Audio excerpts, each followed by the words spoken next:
What is going on, everyone, and welcome to WreckTalk. Today, we're talking about this guy right here, Mr. Buster Faulkner, one of the best OCs in the country, in my opinion. And look, I'm not just saying that because I'm a Georgia Tech fan.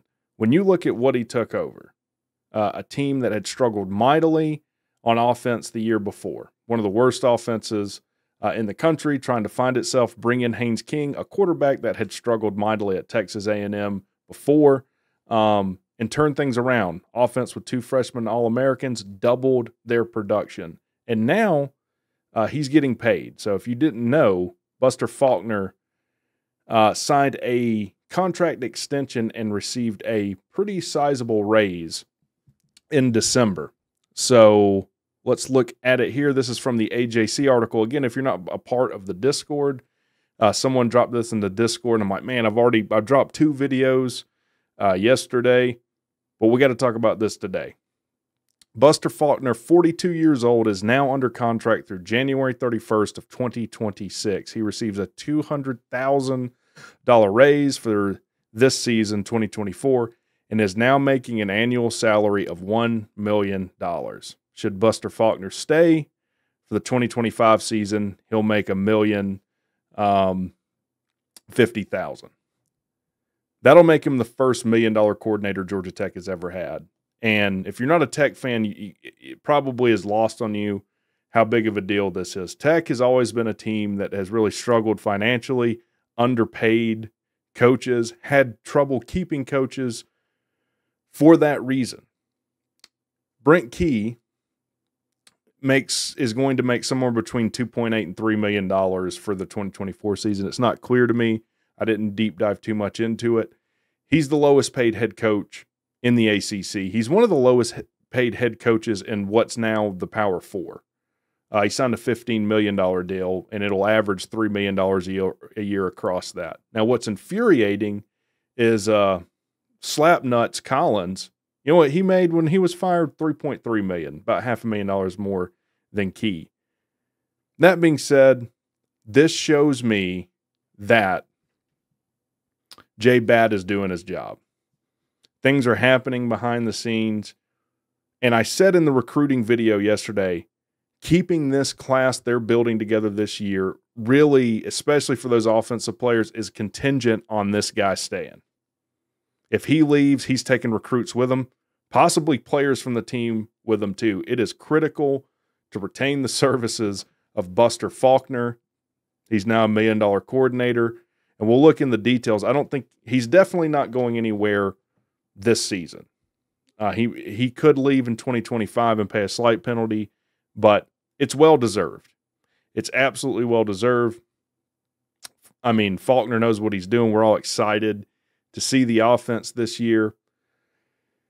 We got to figure out a way to pay Key coming up. In fact, look, he's making more than 30% of Key's salary as the head coach. And knowing the kind of guy Key is, I'm sure that he doesn't even feel any kind of way about it. You know, Key's a Tech guy. I'm sure he's all right with it. Let's look at some, kind of how this came about. In December, Faulkner reportedly was pursued by Kentucky to be its OC and by Middle Tennessee to become their head coach. Faulkner is quoted as saying, "I try not to get caught up in all those things because they're going to talk about you when it's good. They're going to talk about you when it's bad. I try to stay even-keeled with it. Don't pay attention to that, or don't pay much attention to that." Faulkner said while the Yellow Jackets prepared to play in December's Gasparilla Bowl, "Worry about the things I can control and the things that matter to me the most. The things that matter to me the most is Georgia Tech, us going out and playing this bowl game, and finding a way to win." Now, coaches are always going to say that. I don't believe anything coaches say as it pertains to whether they're leaving the school they're at for a better job. I don't believe a word of it. I can remember Nick Saban when he was the head coach at Miami, NFL Miami, the Dolphins. "Oh, yeah, I'm 100% committed. I'm going to be your head coach." And then all of a few months later, he had taken the head coaching job at Alabama. So, and I don't blame him. So, the point being, this shows me Tech is moving in the direction of getting serious about football, of doing what it takes to win, of doing what it takes to compete for your conference, moving towards competing nationally. We're going to look at how this compares to other coordinator pay. I will say it puts him in the top 25 of offensive coordinator pay. There's only, 20 or so OCs that are paid more than Buster Faulkner now. This is huge for Georgia Tech. This is something we haven't seen before at Georgia Tech. And honestly, since Key's taken over, he immediately had the highest paid staff Tech has ever had. Even our DC making $600,000 is not awful coordinator pay. This, to me, is elite coordinator or top tier coordinator pay for Buster Faulkner. But this isn't a response to people trying to get him. People realize the kind of coordinator Buster is. They want him coaching for their team. Shout out to Tech. I've been wholly critical of them when it comes to matters like these. This is a little bit Brent Key. I'm sure he told Jay Pat how important this is. Mostly Jay Back going out there, convincing people, let's get the money together and get this guy paid. Major victory for Georgia Tech. Let's look at the details of this. Didn't mean to get rid of you, Buster. Per the terms of the recently signed extension, if Faulkner leaves Tech within the first 120 days from March 30th, now that would be July the 28th, he would owe 200% of his base salary. Now, in the AJC article, it doesn't say what the bonuses are. I'm sure there's a ton of different bonuses, if they make the playoffs, if they make a conference title, if he has, top 25 numbers, offensive numbers. I'm sure there's bonuses for all that. But he'd owe 200% of his base salary. So he'd have to pay $2 million if he leaves by July 28th. That ain't happening. That just flat out ain't happening.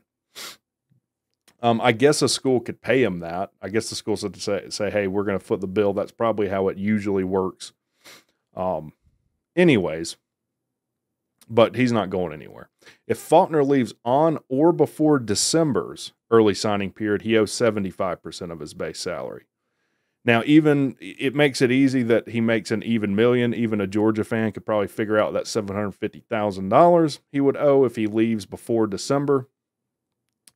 If he departs on or before 2025's early signing period, so I'm guessing that's December 2025, he'll owe 50% or $500,000 of his base salary. If he leaves beyond that, he owes nothing. His contract runs till 2026, but if he leaves after 2025, also known as the year of 2026, he doesn't owe anything. Again, shout out to Tech. This is huge. Now let's look at how that compares nationally. Highest paid OC in the country is Notre Dame's OC, makes $2.1 million a year. And it surprises me to know just how much coordinators are making these days. Used to be like $1 million coordinator, that put you in like top 5 of all coordinators or top guy in coordinators. We see how money's moving through college football. Another surprise, Utah has the second highest paid OC. Andy Ludwig of Utah makes $1.85 million. Not a surprise to me, Garrett Riley of Clemson is the third highest paid OC at $1.75 million. Ole Miss, Charlie Weiss Jr. making $1.65. I'm not going to read through all these. Bobby Petrino's tied for 6 at $1.5 million in coordinator pay. How many times is Bobby Petrino going to piss down the throat of a school and just morally bankrupt it for them to hire him again? This has happened not once, but twice. He left Louisville, kicked them in the nuts, went to the Falcons, kicked them in the nuts, went to Arkansas after the Falcons, after saying, speaking of why you never trust a coach when it comes to whether he's leaving the school or not, told Arthur Blank, I'm 100% going to be your head coach. Next thing you know, he's singing Old Suey in Arkansas, wrecks his bike, his motorcycle with a mistress. Louisville says, no problem, we'll take you back. He might have went into a school in between then and there. Now Arkansas said, yeah, that's totally fine, we'll take you back. Golly, the way he's hung around. Anyways, Buster Faulkner now tied for 21st. Him and Rob Sale, the stars mean they're co-coordinators, makes the same as the OC at Florida. makes more than the OC at Michigan, Maryland.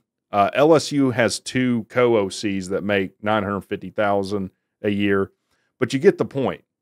This puts Tech's coordinator, in my opinion, in the top tier of coordinator pay in the country, and it's absolutely a step in the right direction. It's what has to happen if Tech is going to start competing. If you want to retain these coaches, you're going to have to pay them. Brent Key's probably an exception, but you don't need to bastardize that by taking advantage of the guy. Brent Key needs to get paid next. And if Stan Tucci does well, he's going to be due for a contract extension and raise. So tell me what you guys think. I thought that was interesting. And speaking of Collins, Stan Tucci makes more than Jeff Collins. I looked at the numbers for this chart come from Football Scoop. I looked at the DC pay. He's not even on the list. So for everyone that's like, oh, he was this great DC back in the day, he's not even in like the top 50 of coordinator pay. So take that, North Carolina. Let me know what you guys think in the comments. Are you excited about this? How long do you think Buster will stay? And look, even if he does leave in 2026, I think we've got a good OC in waiting in Chris Winkie, and we can start moving forward, or we have a plan to move forward should Buster leave in the future. I think we're primed to do well for the next 2 years. Talk to you guys later.